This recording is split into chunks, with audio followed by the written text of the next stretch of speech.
Hello students, आज हम पढ़ेंगे मेटल्स एंड नॉन मेटल्स. ठीक है. So materials made up of same kind of particles are known as pure substances. It means कि जो materials हमारे सेम काइंड के पार्टिकल्स से बने हुए होते हैं उनको हम क्या बोलते हैं? प्योर सब्सटेंसेस बोलते हैं. दिस इज बिकॉज, ये क्यों होता है? क्योंकि जो उसमें एलिमेंट या कंपाउंड प्रेजेंट होता है वो एटम एंड मॉलिक्यूल से बना होता है, सेम ही काइंड का. ठीक है. डिफरेंट डिफरेंट टाइप के जो हमारे एलिमेंट्स होते हैं, कंपाउंड्स होते हैं, वो एक दूसरे से डिफरेंट होते हैं. किस बेसिस पे?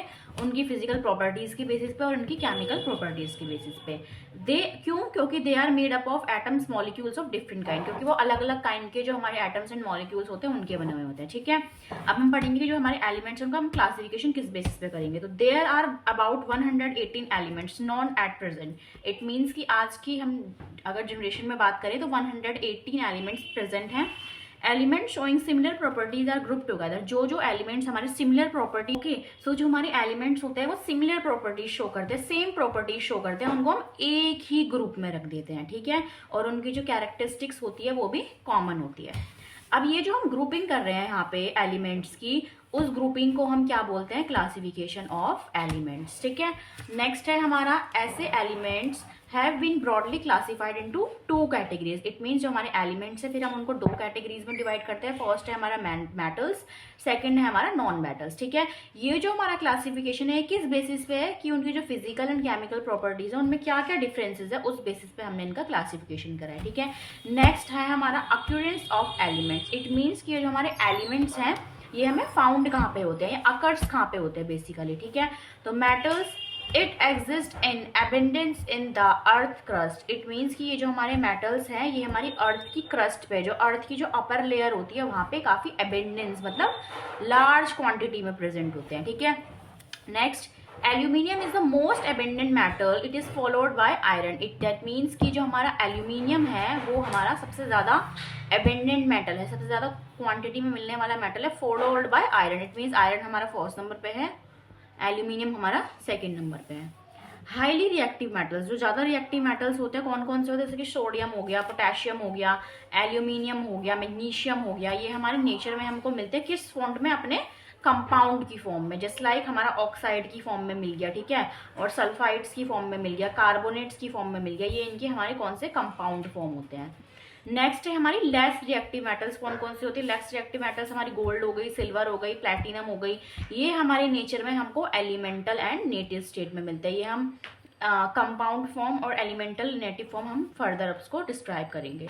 अब नॉन मेटल्स में क्या होता है? These are found in their free state in the atmosphere. That means कि जो हमारे नॉन मेटल्स होते हैं वो हमारे एटमोसफेयर में हमारे फ्रीली चारों तरफ सराउंडिंग में प्रेजेंट होते हैं. इसके एग्जाम्पल्स क्या हो गया? हमारे ऑक्सीजन हो गया और नाइट्रोजन हो गया. ठीक है.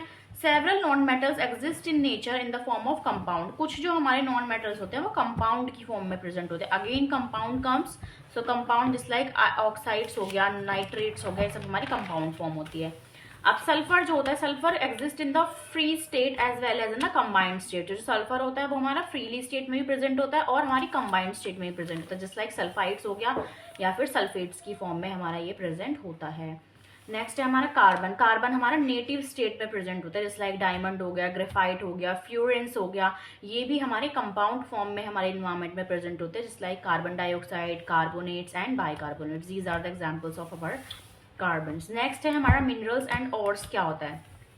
A mineral is a naturally occurring inorganic substance found deep under the surface of the earth. That means देखिए हमने यहाँ पे क्या पढ़ा था कि जो हमारे वो होते हैं मेटल्स होते हैं वो हमारी अर्थ की क्रस्ट पे मिलते हैं. दैट मीन्स अपर लेयर पे मिलते हैं. हम यहाँ पे पढ़ेंगे कि मिनरल्स कहाँ पे मिलते हैं. तो minerals deep under the surface of the earth. जो हमारी अर्थ है, जो हमारी स्फेरिकल शेप की जो अर्थ है उसके अंदर हम अगर डीप इनसाइड जाएंगे तो वहाँ पे हमारे मिनरल्स फाउंड होते हैं. ठीक है. नेचुरली मतलब नेचुरली ही बनते हैं. इनऑर्गेनिक है तो थोड़ा बहुत केमिकल का कॉम्पोजिशन उसमें है. और क्या होता है? और एक ऐसा मिनरल होता है फ्रॉम विच वन और मोर metals can be extracted profitably. That means कि अगर हमारे पास कोई मिनरल्स अवेलेबल है उसमें से हम एक या एक से ज़्यादा मेटल्स का एक्सट्रैक्शन कर सकते हैं, उसमें से फॉर्म कर सकते हैं अपने प्रॉफिट के लिए. एग्जाम्पल्स देखेंगे. Aluminium is extracted from its bauxite ore and iron from its haematite ore. तो एल्यूमिनियम हमारा किससे एक्सट्रैक्ट होता है? बॉक्साइट ओर से होता है और आयरन हमारा हेमेटाइट ओर से होता है. अब मेटलर्जी क्या होता है? तो मेटलर्जी क्या है? एक सीक्वेंस, एक प्रोसेस है किस चीज़ का? जो हम मेटल्स में से एक्सट्रैक्शन करते हैं किसी भी प्योरेस्ट फॉर्म में से उसका ओर बनाने के लिए, वो हमारा मेटलर्जी होता है. अब द एक्सट्रैक्शंस ऑफ मेटल्स, अब ये जो हम एक्सट्रैक्शन कर रहे हैं, मेटलर्जी का फॉर्मेशन जो हमारा हो रहा है, इसमें कुछ हमारे स्टेप्स होते हैं। तो आइए देखते हैं कि वो हमारे क्या कौन कौन से स्टेप्स हैं। तो there are 3 steps, concentration of ore, reduction and refining of metals. First हम देखेंगे concentration of ore, that means the process of removal of impurities from the ore. जो हमने यहाँ पे ओर पढ़ा था, ओर में से हम जो उसकी इम्प्योरिटीज को रिमूव करेंगे, that means concentration of ore. Reduction में क्या आएगा, ऐसा process of treating the metal ore to get the metal in its free state, that means कि हम क्या कर रहे हैं, मेटल्स को उसका ट्रीटमेंट कर रहे हैं, उसके प्रोसेस कर रहे हैं, जिससे जो हमारा मेटल्स है वो हमें फ्रीली स्टेट में अवेलेबल हो जाए। रिफाइनिंग ऑफ मेटल क्या होता है, metals obtained by reduction is generally impure, that means कि अगर हमारा कोई भी मिनरल है उसमें से हम मेटल्स का रिडक्शन कर देंगे, लाइक उसमें 80% मेटल्स है, हमने उसमें से रिमूव कर दिया 20%, 50% जो उसमें मैटर बचा, तो वो क्या होता है, हमारा रिफाइनिंग ऑफ मेटल होता है। ठीक है, अब हम देखेंगे व्हाट इज रिफाइनिंग। तो रिफाइनिंग होता है the process of purification of impure metal. अगर हम किसी भी इम्प्योर मेटल का अपना प्योरिफिकेशन करते हैं तो वो हमारा किस में आता है, रिफाइनिंग में आता है। ठीक है, अब हम देखेंगे फिजिकल प्रॉपर्टीज।